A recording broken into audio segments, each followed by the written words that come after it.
It is such a beautiful day today. I got to take a picture of this beautiful picture. Click. That's going to be a Chamber of Commerce picture day for sure. What a gorgeous day. However, luckily Irish isn't going to be with us tomorrow. Some changes coming to our forecast. Details all coming up. Right now on News Channel 6 at 4, a man accused in the shooting death of his wife and then getting into a shootout with deputies. An update on the case. Plus, an organization working to assist homeless veterans in Augusta, how their program helps veterans get back on their feet. And how Augusta University Health is trying to cut down on waste in the operating room. Your news at 4 starts now. Live from Television Park, this is Wjbf News Channel 6 at 4. Good afternoon, everybody. I'm Brad Mean. And I'm Jenny Montgomery. Thank you so much for joining us. Coverage you can count on begins this afternoon with what's being called a deadly domestic shooting in Augusta. It happened Wednesday night at the Fitzroy Townhomes off Boy Scout Road. Common Gunn was killed in that shooting. Her husband, Sean Gunn, was taken to the hospital after a shootout with deputies. Hannah Latier joins us now with the latest. Common Gunn was well known in Augusta. She was the CEO of the Augusta Youth Debutante Society, and friends say she was a beloved mother and friend. Neighbors who witnessed the shooting say they've heard arguments from the townhome where the Gunns lived before. Sean Gunn has had several run-ins with the law dating back to 2014. He's faced domestic violence-related charges at least twice. The National Coalition for Domestic Violence says more than 20,000 phone calls are made to domestic violence hotlines every day nationwide. Domestic violence advocates hope this tragedy leads to greater awareness. Just believe them, support them, be there for them whenever they choose to leave and when they choose to go back, because that's when they need you the most. Don't turn your back on them, because they will leave again, and that's when they will need you as a friend. They need your support. Domestic violence nonprofits in the CSRA, such as the Cumbie Center and Safe Homes of Augusta, provide an array of resources to help you or a loved one that's going through this situation. You can also call the Domestic Violence Hotline at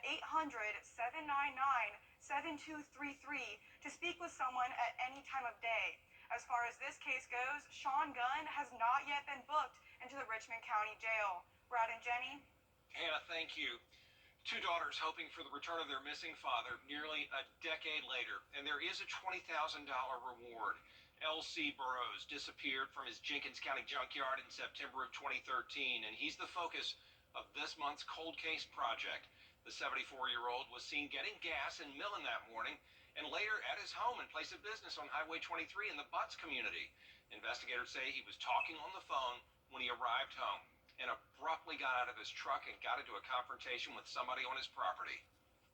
So he stopped, the door was open, and so that's when he probably confronted that person, walking in the junkyard, what are y'all back here doing, and still on his phone, and never made it back to his truck.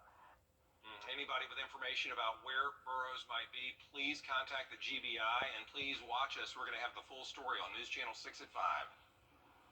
It is time now for our first look at your forecast, and for that we turn to Chief Meteorologist Tim Miller. Yeah, Tim, another nice day out there. A beautiful day, a little warmer day, might I add, after a chilly night for sure. We're pretty much done. All right, Tim, thank you so much. March is Social Work Awareness Month, and this year's theme is breaking down barriers. Here at home, the VA's homeless program is reducing barriers and housing to other resources for veterans. The program offers case management and wraparound services for veterans who are experiencing or at risk for homelessness. Supervisory social worker Sabrina Faircloth encourages any veteran, regardless of their status, to apply for resources. The one story that sticks out in my mind is a veteran who had a diagnosis of cancer, but he wasn't able to get treatment because he didn't have a place to recover. So we were able to work with him and quickly find him housing where he could get the treatment that he needed. And then him and his family were able to get his service connection, so he graduated from our program and bought a house. And so kind of seeing that transformation is really wonderful. Faircloth tells us nearly 250 housing vouchers are being used by veterans in Augusta, Athens, and Aiken.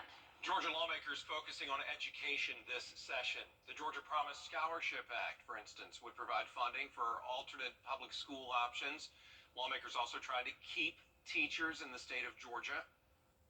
And higher ed has a focus of workforce development. So I'm hoping that some of the bills that will get to the governor's desk will be inclusive of how do we go back and get students and young people, or maybe even some in their late 20s who never finished high school, maybe got a GED or did not, but how do we get them to completion? Governor Kemp's budget also includes $50,000 for every K-12 school to improve school security. AU Health is going green in the operating room. Bria Smith shows us how. The phrase reduce, reuse, and recycle doesn't have to end in grade school. How am I treating this home? And how is the work that I do here in my work home impacts the family that is outside, which is our community. And Dr. Ankit Jain at AU Health is making sure his team in the Department of Anesthesiology and Preoperative Medicine is that visual reminder. My goal is to be able to create sustainable practices within the health system, at the same time reducing the cost of what we are doing.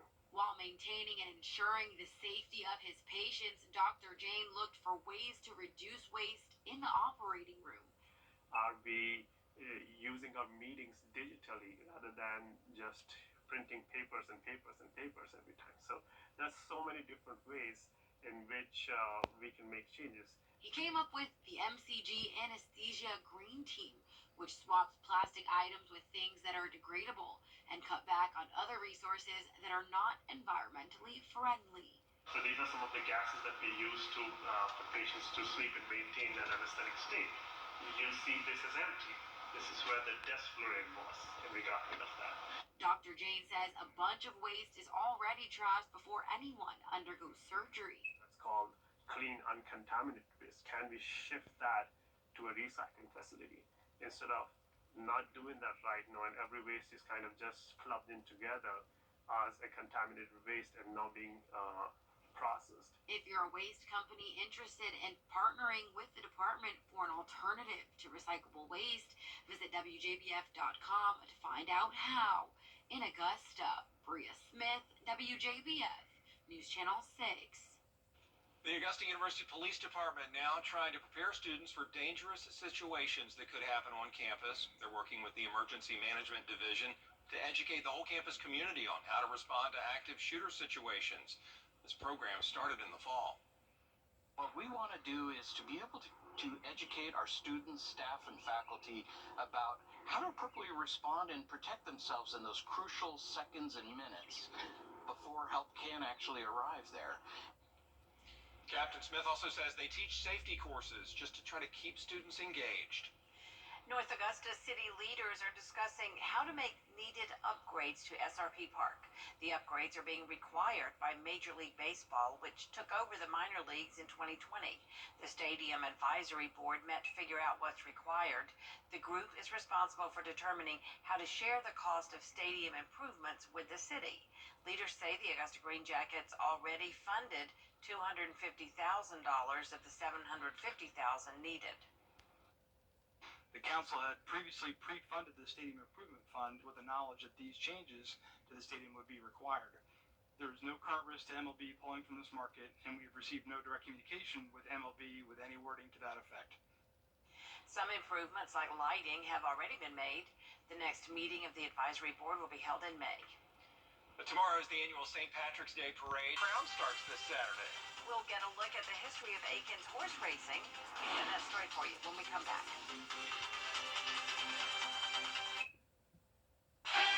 Early and vote often.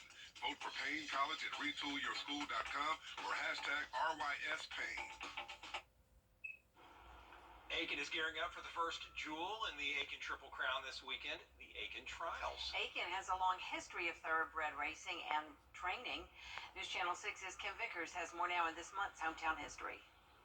Is up and they are off. It all began after the Civil War when rich Northerners discovered that Augusta, North Augusta, and Aiken were a beautiful and warm place to spend the winters. Lisa Hall, museum coordinator for the Aiken Thoroughbred Racing Hall of Fame, tells me many of them brought their horses with them. And they realized with the sandy soil here and the temperature that it would have been a perfect place for them to bring their horses here and train them here. The first jewel in the Aiken Triple Crown is the Aiken Trials, held at the Aiken Training Track. The trials are flat races, like what you would see at the Kentucky Derby. Aiken Training Track Vice President Barry Bornstein says the races started in 1942. It's the first race for many young horses. The first time they have an opportunity to run with other horses and also before a crowd.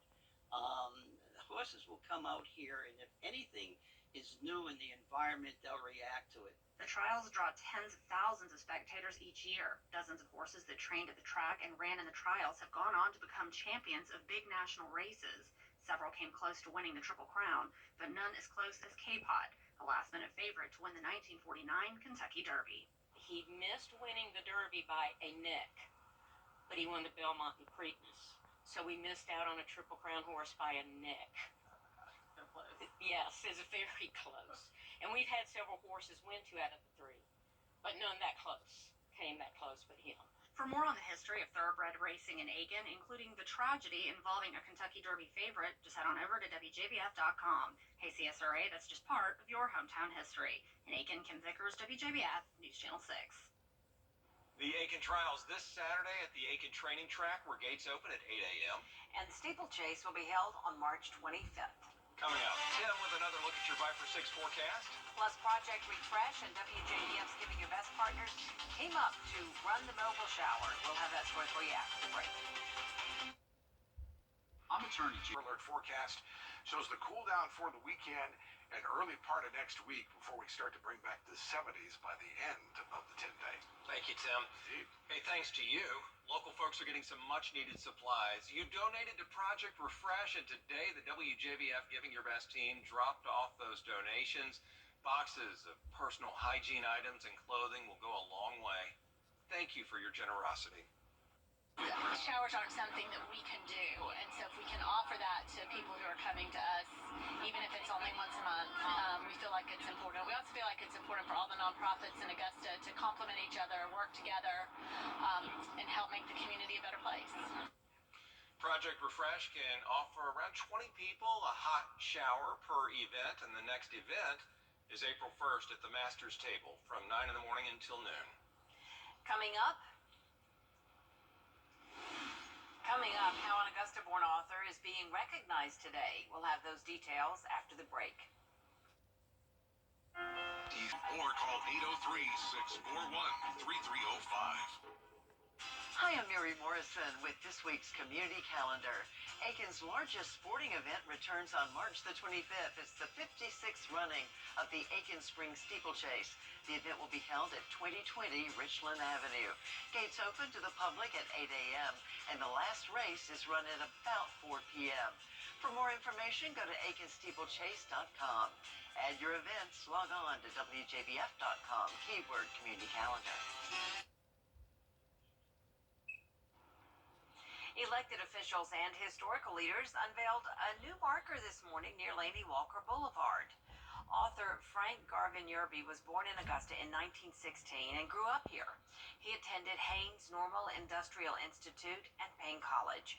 He graduated from Fisk University and began his career in literacy, where his passion for writing led him to Spain. In his career, Wjbf published 33 novels. The Georgia Historical Society and Lucy Craft Laney Museum have helped bring more attention to his works. Well, long in coming, and I give the committee, the Georgia Historic Society, their props, if you will.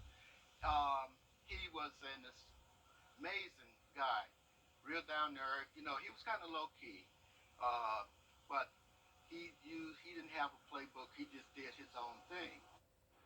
You can see that historical marker for yourself. It's near Laney Walker Boulevard at 8th and Hall Streets. Very nice indeed. Now, there's a lot more coverage you can count on coming up next on News Channel 6 at 4:30. Including how fears of a banking crisis are keeping markets in the U.S. and overseas on edge. Dee Griffin will be here right after the break. did it today. 71 degrees. We finally made it up to average. It's been a long time since that's been happening. We'll be above average tomorrow, but wait till you see what happens over the weekend. We'll look at that 5 or 6 forecast coming up. Right now on News Channel 6 at 6, an Augusta woman is dead. Her husband faces charges. Investigators say it happened after a domestic situation. An update for you. Plus, members of the new EMS subcommittee meeting for the first time today, nailing down specifics for Augusta's new ambulance contract. And North Augusta leaders talking about how to make needed upgrades to SRP Park. As your news at 6 starts now. Live from Television Park, this is WJBF News Channel 6 at 6. Good evening, everybody. I'm Brad Means. And I'm Jenny Montgomery. Thanks so much for joining us. Coverage you can count on begins with the shooting death of an Augusta woman. And according to a police report, her husband is the suspect. It happened last night at the Fitzroy Townhomes off Boy Scout Road. Common Gunn was killed in that shooting. Her husband, Sean Gunn, was taken to the hospital after a shootout with deputies. Hannah Latiers here now with the latest.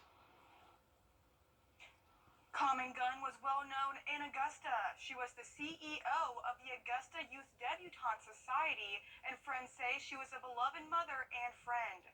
Neighbors who witnessed the shooting say they've heard arguments from the townhome where the Gunns lived before. Sean Gunn has had several run-ins with the law dating back to 2014. He's faced domestic violence-related charges at least twice. The National Coalition for Domestic Violence says there are more than 20,000 phone calls made to domestic violence hotlines every day nationwide. Domestic violence advocates hope this tragedy leads to greater awareness. Just believe them, support them, be there for them whenever they choose to leave and when they choose to go back, because that's when they need you the most. Don't turn your back on them, because they will leave again, and that's when they will need you as a friend. They need your support. Domestic violence nonprofits in the CSRA, such as the Cumbie Center and Safe Homes of Augusta, provide an array of resources to help you or a loved one that's going through this situation. You can also call the Domestic Violence Hotline at 800-799-7233 to speak with someone at any time of day. As far as this case goes, Sean Gunn has not yet been booked into the Richmond County Jail. Brad? All right, Hannah, thank you. Aiken County now, where the sheriff and the coroner's office are investigating a deadly shooting. This one Wednesday afternoon on Kitchings Road near Old Barnwell Road in Williston. Investigators say a pedestrian found a man in a ditch. Deputies say 25-year-old Jarvin Stapleton had been shot several times. He died at the hospital.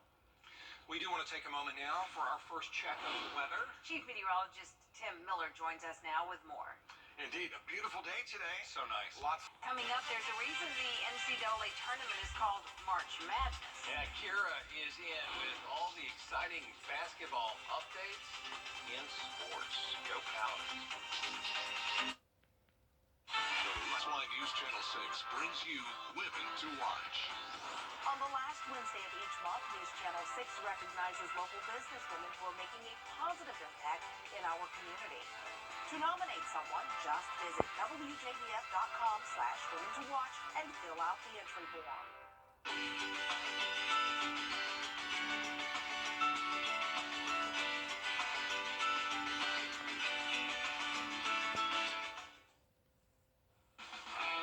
Now, WJBF sports coverage you can count on. March Madness has just begun, and we already have a huge upset to report, so get out your brackets. Let's take a look at Furman. 4-seed Virginia taking on 13-seed Furman in the first round of the South region. This is Furman's first appearance in the Big Dance since 1980. 8 minutes to play, Furman down 50-43. Mike Bothwell makes the three as the crowd goes absolutely wild. The basket capped an 8-0 run in 2 minutes from Furman as they cut it to a 4-point lead. Game tied at 54. That's Jalen Swanson making the layup while also drawing the foul. Swanson and Marcus Foster combined for 22 of 30 second half points for Furman. What a duo. Furman down by 2 with 12 seconds left. Virginia has the ball. They just have to keep possession to win. Kihei Clark double teamed, throws it across the court. Garrett Heen jumps in for the steal. That's J.P. Pegues who hit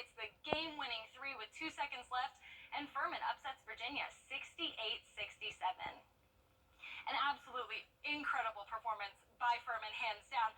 Now, this might be their first appearance in the Big Dance since 1980, but it's their first win in the NCAA tournament since 1974. With the big win, the Paladins now look ahead to their next opponent, the San Diego State Aztecs, who they will face on Saturday. Let's hear from Furman post-game. All year we've been saying that this team just knows how to win. And we knew we were going to have a great opponent in Virginia. We knew there were going to be some advantages in terms of their size, in terms of their physicality, the way they rebound, the way they defend. And there's a lot going on in my mind right now. I mean, it's an unbelievable moment. And give all the glory to God for allowing me to be able to lead it. But this is the day these players just found a way. What a day to be a Paladin. And as soon as I seen it going to Gary Hean's hand, I'm like, I want the ball. I feel like those are moments I've craved my whole life, and I feel like I'm built for it. So as soon as I got the ball, and I seen a shot attempt that I had, I knew that all I could do at that point was just rise up and shoot it, and I had full belief that it was going in, and it did. This team's done a great job making history all year. So Saturday is going to be another chance to make history, and this team has performed the best under the brightest lights all year, and we played well in the championship, but we played better today. Imagine if we go play better Saturday. There you go Paladins. Finally, we do have an update on the case against Jalen Carter, the Georgia defensive tackle who was driving the car that killed Bulldogs lineman Devin Willock there on the right and staff member Chandler LaCroix there on the left back in January. Jalen Carter pled no contest to misdemeanor charges of reckless driving and racing, and for that he was given 12 months probation, $1,000 fine, 50 hours of community service. His license is suspended for 120 days, and he will be required to complete a state-ordered driving class. According to the Athens-Clarke County Solicitor General, there will be no more charges levied against him, and the DA's office determined this punishment was appropriate. We'll be right back. If you think your accident